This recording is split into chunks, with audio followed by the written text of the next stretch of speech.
आणि त्यांनी प्रफुल्ल पटेलचं नाव घेतलं होतं आणि नाव घेताना एका घोटाळ्याचा सुद्धा त्यांनी उल्लेख केला. लवकरच असताना जे.पी. नड्डा भारतीय जनता पक्षाचे अध्यक्ष आहेत, नरेंद्र मोदी येऊन गेले. माझं त्यांना असणारं आव्हान आहे की ज्यांना तुम्ही असणारा भ्रष्टाचारी म्हटलंय, ज्यांना तुम्ही असणारं भ्रष्टाचारी म्हटलंय, त्यांना तुम्ही तुमच्या पार्टीमध्ये का घेतलं बाबा, याचा खुलासा करा. नाही बोलत नाही एवढंच फक्त आहे. आणि म्हणून ही चोरांची झालेली पार्टी आहे. तेव्हा चोरांच्या पार्टीच्या पाठीमागे लागू नका, हे माझं असणारं आपल्याला या ठिकाणचं आव्हान आहे.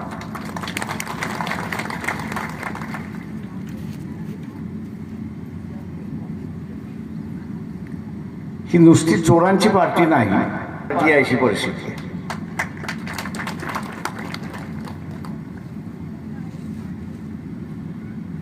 सोनिया गांधी ह्या ज्या काँग्रेसच्या अध्यक्ष आहेत, गुजरातच्या 2012च्या निवडणुकीमध्ये त्यांनी असणारं इलेक्शनच्या दरम्यान एक वाक्य वापरलं की मौत का सौदागर. मौत का सौदागर अशी असणारी मोदींसाठी त्यांनी शब्दप्रयोग केला होता. आम्हाला असं वाटलं की इथे असणारा नाना पटोले उभे राहतील, पण त्यांनी पळ काढला असं आपल्याला दिसते आणि एक डमी उमेदवार उभा केलाय, तोही दिसतोय त्या ठिकाणी.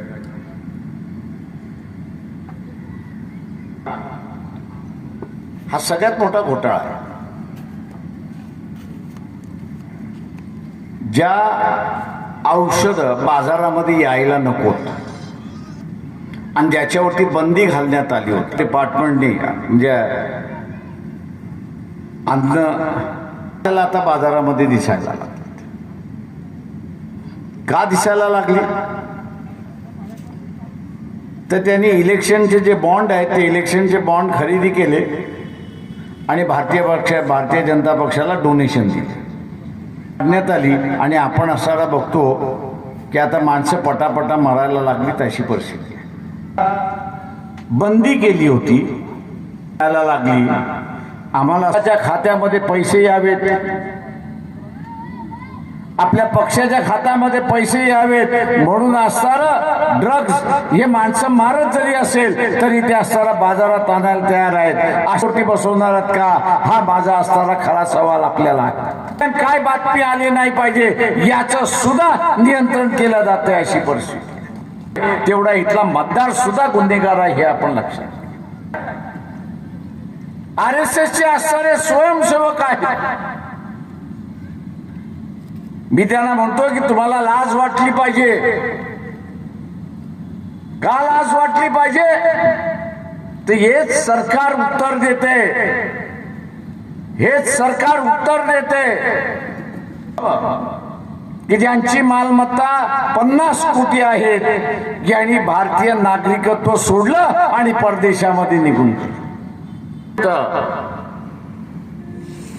सरकारी आकड्यानुसार, याच सरकारने दिलेल्या आकड्यानुसार 17 लाख हिंदू कुटुंब हे नागरिकत्व सोडून गेले. काय आता जात आहे? येणाऱ्या 5 वर्षामध्ये किती हिंदू कुटुंब तुम्ही या देशामध्ये नागरिकत्व सोडायला सांगणार, याचा खुलासा तर करा.